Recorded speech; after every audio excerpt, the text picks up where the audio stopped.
guys, today I'm going to show you how to make a toilet paper knitting tube.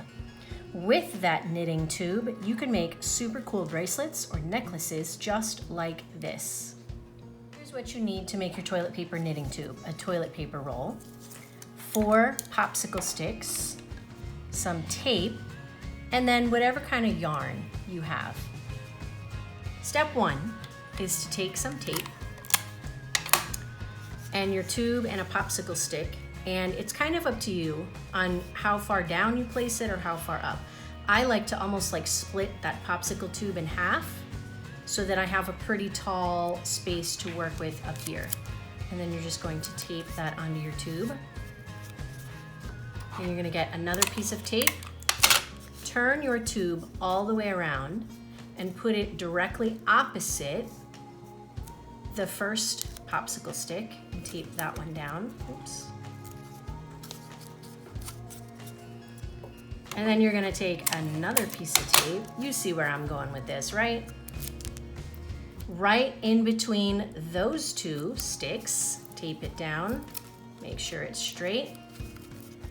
And then your very last stick goes on the other side, right in the middle of these 2 sticks. So you could stop here. I, though, think it's a great idea. I have painter's tape, but you could use duct tape. You could also use more Scotch tape. We are going to take some painter's tape or just a larger piece of tape and wrap it all the way around. And this is going to make sure that our sticks stay right where we put them. So now you should have something that looks like this.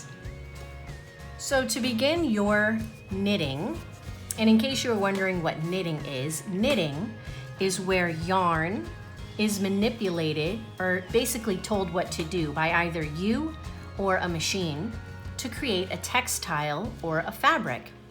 So, oh my goodness, what is that? Oh, Peyton from Miss Colvin's class has a question. She wants to know what a textile is.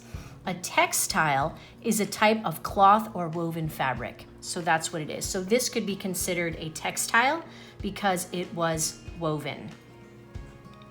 So in order to start it, you're gonna take your yarn and feed it all the way through your tube. And once it comes out the other side of your tube, you're gonna use your thumb or a finger to hold it there. And you're gonna have to be able to kind of move around, so be flexible.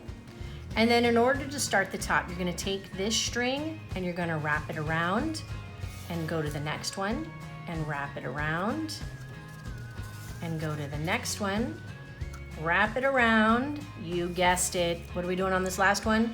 Wrapping it around. So once you have gone all the way around, by simply wrapping it around your popsicle stick, you are ready to start knitting.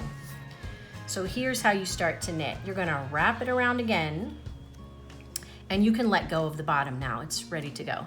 You're gonna wrap it around and pull the bottom to the top. And then you're gonna go to the next one and wrap it around and pull the bottom to the top. And wrap it around, bottom to the top, and wrap it around and bottom to the top.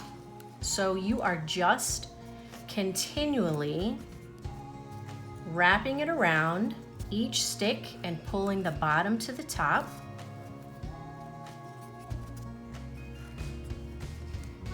And you'll eventually get to the point where this will start to poke out the bottom.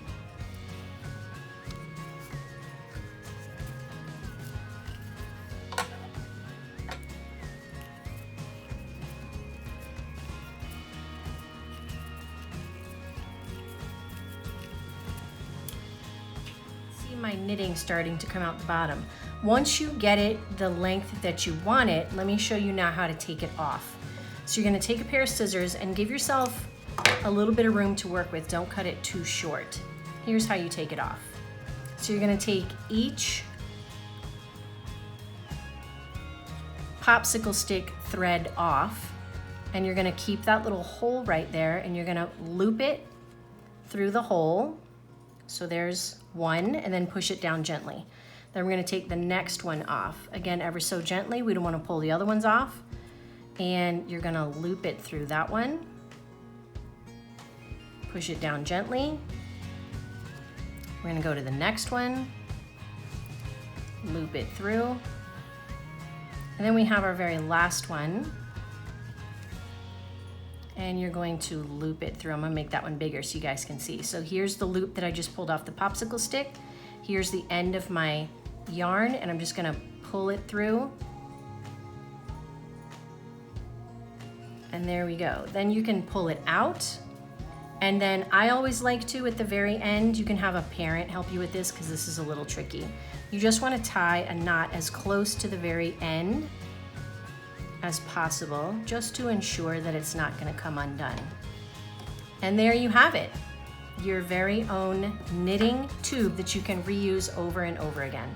I can't wait to see what you guys make.